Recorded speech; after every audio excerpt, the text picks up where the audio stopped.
So in this video, we're going to learn about concentrations, and we're going to start by tackling our first two learning goals, which is how do we calculate and solve problems that involve concentrations that are written as a mass percent and as a volume percent.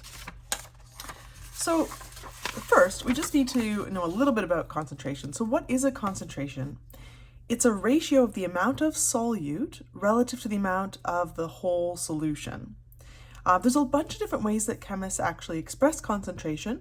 Today we're going to work on mass percent, which is also written as percent m over m. So a mass percent is a mass of a solute over a mass of the whole solution. We're also going to look today at volume percent, which is also written as percent V over V, a volume of the solute over a volume of the solution. Later, we're going to look at mass volume percent, which is percent m over V, a mass over a volume of the whole solution. Then we're going to learn about parts per million, ppm, and parts per billion, ppb, and we'll end with molar concentration, which is where we're going to spend actually most of our time. For the rest of this course, we're going to do a ton of stuff with molar concentration, so that's one to know super well. Today, let's start with percent m over m.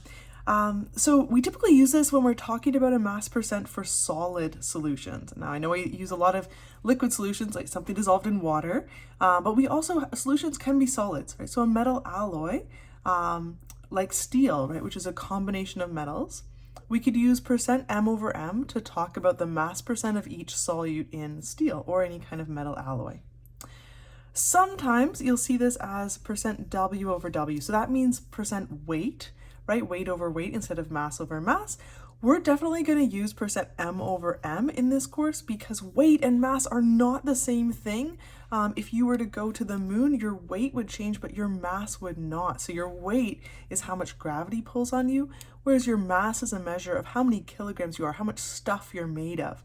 Those are not the same thing. They're not actually interchangeable. So we're going to stick with percent mass over mass because that's really the true thing we're talking about. All right, that's my little physics rant there. So there's a really simple formula for percent m over m. What you're going to do is take the mass of the solute in grams and divide by the mass of the whole solution. So this is the whole solution here on the bottom, also in grams. And then we just times by 100% to make it a percentage. You can write this formula just a little bit more efficiently if you want to, which I'd recommend. So you can say percent m over m. M over m. So that's my mass percent, the faster way to write it. And then I could say m, little m is my symbol for mass, and then I'll put solute on the top. That's the smaller thing I'm dissolving, divided by the little m of the whole solution. And then times 100%. So it's just a slightly faster way to write the same equation. Well, what are the units? Let's think about it. If you've got grams on the top here and grams on the bottom, grams is going to cancel. Grams cancels grams. There's no units there. Then you multiply by 100%. That's the only unit that's still around that's not canceled by something, just the percentage. So the units of percent m over m are simply percent. That's the units at the end of the day. Let's try an example with this. So say you've got a sterling silver ring. It's got a total mass of 6.545 grams. So let's think about what is that total mass referring to. If that's the whole mass of the entire ring, that must be the whole thing or the solution. I know it's weird to think about a solid as a solution, but that whole ring is the solution, and it's got silver dissolved into it, as well as some copper. So the mass of the solution is 6.45 grams. We don't know what the mass of the silver is, so that's something we're trying to find out. That's our required. So the mass of the solute, which is silver, Ag, that's silver, that's our required to find. That's the thing we don't know. But we do know the percent m over m. So sterling silver has a mass percent of 92.5%. So I can figure out what the mass of the solute is using my formula. So I'll write it out the fast way. So percent m over m will be the mass of the solute, that's silver, over the mass of the whole solution, which in this case really is the mass of the ring. So maybe I'll say M ring because that's faster to write than solution, times 100%. Now I'm going to need to rearrange that before I can plug my numbers in. To rearrange it, I need to divide both sides by 100%, right? That would get rid of the 100% on this side, so that's gone. So I'll just rewrite my line just to make it super clear. So percent M over M divided by 100% will equal the mass of the silver, that's the thing I want to find, divided by the mass of the whole ring, that's the thing I know. I'm trying to isolate for mass of silver here, right? So I need to get rid of the mass of the ring. It's being divided, so if I multiply both sides by mass of the ring, it'll disappear. Right, so now mass of the ring on the top, mass of the ring on the bottom, they cancel, gone, and we're left with the mass of silver, which is what I want. I'll just write it forward so it looks nicer. Mass of the solute silver is the mass of the ring multiplied by the percent M over M divided by 100%. Okay, you're ready to type this all into your calculator, so let's do that. So mass of the ring, that's the 6.45 grams. The percent M over M is 92.5%. I'm going to divide by 100%. And let's type this into our calculator. So we'll do 6.45 times, now you can probably do this in your head, right? 92.5 divided by 100, so that would be 0.925. That gives me the mass of my silver, which is 5. Now I need to pause and just check my significant figures. I've got 3 sig figs here, 3 sig figs there, so I need 3 sig figs in my answer. So I'm going to round this off to 9, and then that 6 will round up to a 7 because that number is higher than 5. So 97 grams. And that's my mass of silver in the ring. Just a quick sanity check. Is that mass of silver less than the mass of the whole ring? It should be, right? You can't possibly have a solute that's bigger than the whole solution altogether. So that's good. The mass of the silver is less than the whole solution. That makes sense. It looks like about 92.5% of that number. That all makes sense. All right, that's percent mass over mass. The next one we're going to look at is percent V over V, or percent volume. This one's often used by pharmaceutical companies. So if you're trying to figure out like a liquid pharmaceutical solution, you might describe that in terms of volume percent. A volume percent, very similar to a mass percent. What you're going to do is take your volume of your solute in milliliters, divide by your volume of your whole solution in milliliters, and then multiply by 100%. Again, just like before, we can write this equation a little bit faster if we do this. So we can say percent V over V, that's the short form for writing the whole word percent out, will be the volume of my solute divided by the volume of my whole solution times 100%. So that's just a shorter way to write it. And just like before, if I think about units, I have milliliters on the top, milliliters on the bottom. Those units are going to cancel out, and milliliters cancels milliliters, and all I'll be left with is the unit of percent. So the units of percent volume are just percent. All right, let's try an example with that. So isopropyl alcohol, which is an antiseptic, has a 91% volume solution or concentration. And a pharmacist needs to mix them up. So what they're starting with is they have 350 milliliters of pure isopropyl alcohol, and then they need to water it down a little bit to become 91% for a volume over volume concentration. So let's write down the things we know. The percent V over V that we're going for is 91%. And then I know this 350 milliliters, and that's of the pure isopropyl alcohol. So that's the solute. So that's the volume of my solute, which is 350 milliliters. What I need to find is actually 2 things. The first thing I'm required to find is the volume of the whole solution. So this is going to be important for the pharmacist to know, like, how big of a container do I need to put this thing in? How much am I going to get all together? They also need to know the volume of the water added, right? Because they don't just want to know, well, how big is the solution altogether? Like how much volume does it take up at the end? But specifically, how much water do I need to measure out and add to my solute in order to get that 91% concentration? All right, so two things we're looking for. We'll start by looking for calculating that volume of the solution.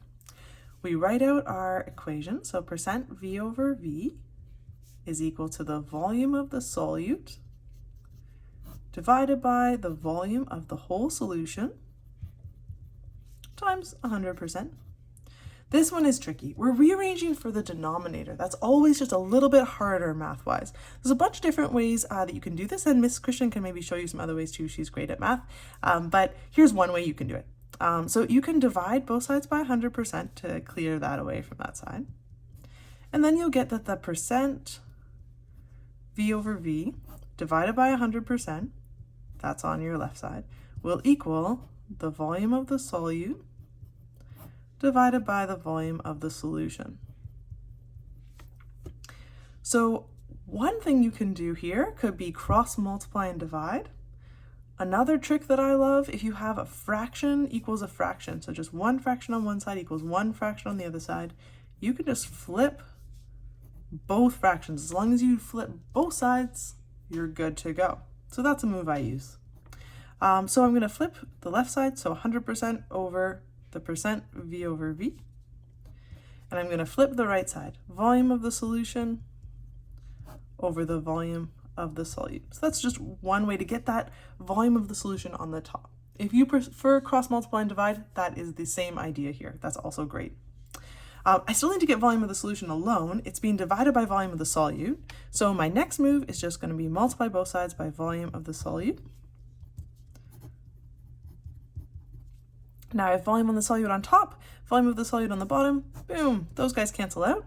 And I'm left with the equation for my volume of the solution. I'll just write it forwards. So volume of the whole solution is the volume of my solute multiplied by 100% divided by my percent V over V. So notice this is upside down. Last time we had the percent, the mass percent divided by 100%. Now it's upside down, that fraction. So watch out for that when you're plugging that in. We put in our volume of our solute. That's the pure isopropyl alcohol. That's the thing we're trying to dissolve. So that's 350 milliliters. It's already in the right units. Milliliters is what we want. And we're going to multiply that by 100% divided by the 91%. So let's put that all into our calculator here. I've got 350 times 100% divided by 91%. And that gives me 384.6 milliliters. But I'm not really done yet. I need to check my significant figures. There are two sig figs in the number 91%. There are three sig figs here, kind of. It's actually an ambiguous case, right? If you have a number like 350 without like a decimal after it, you're not sure if a person just kind of rounded and it was actually like maybe 349, it's rounded off, so it's really only two significant figures, or if it really is exactly 350 with the significant figure ending at the zero. That one's ambiguous. Thankfully in this question it doesn't matter because our significant figures is going to be controlled by the smaller number, which is the two significant figures in that percent volume there. So we get to write this down to two significant figures. Oh no, I need to write more numbers than that just to write the number 380, right? I would need three significant figures. So that's a problem. I'm going to need to use scientific notation to do it. So I'll write 3.8 times 10 to the, how far do I have to move that decimal place? 2 spots, 10 to the 2 milliliters. And that's the volume of the whole solution. So the pharmacist needs to make sure that you get a container that is 3.8 times 10 to the 2 milliliters in size in order to make this percent of this volume percent. But they also want to know how much water do they need to add in order to get here. This part is a little bit easier. So to figure out the amount of water added, if I think about what's going on, right, the volume of the whole solution, just write it over here, is equal to the volume of the solute, that's the pure isopropyl alcohol, plus a little bit of water. So if I want to know, well, how much water is there, then the volume of the water, I'm just going to be subtracting volume of the solute from both sides here. It'll be the volume of my whole solution minus the volume of the solute. So if I move that volume of the solute to the other side, right, I'd subtract it. So it's the difference between the volume of my solution minus my volume of my solute that tells me how much water I have. So I'll do volume of water is going to be the 3.8 times 10 to the 2 milliliters. Now I'm actually going to keep this number in my calculator when I do the subtraction. Even though we've rounded off because we were reporting the final answer here, we actually do keep more digits in our calculator. And then we round again at the end. Minus the volume of my solute, 350. So I'm going to keep this number in my calculator. That's the volume of my solution, minus 350. I get 34.6 milliliters of water. This is where significant figures gets really tricky. I'm going to write this number out as a regular number just so it looks clearer. So volume, I'm just going to write this same thing on the side. Volume of water is 380. I'm going to round it off like that, minus 350. Now we know for sure that this one is not a significant zero. I'm just writing it out that way so that you can see the number better. So that last zero is not significant. This one is questionable. We're not sure if that zero is significant. But if you remember, when we do subtraction or adding, the rules for significant figures are different. We're not looking for what's the smallest number of significant figures. We're looking for our place value. Normally it's like, what's the number of decimal places? In this case, there are no decimals. So we're looking for what place value do I round off to. Here, the place value, the last place value is actually the tens column, right? The tens column is the last one that I'm sure of. I'm not sure of that last zero. It's not a significant zero. So that means I have to round this number off to the tens column. So this has to round off to 30 milliliters, which again, I can't write that way because that means two significant figures. So I need to switch it to 3 times 10 to the 1 milliliters. That's a pretty tricky one for significant figures, but there you go.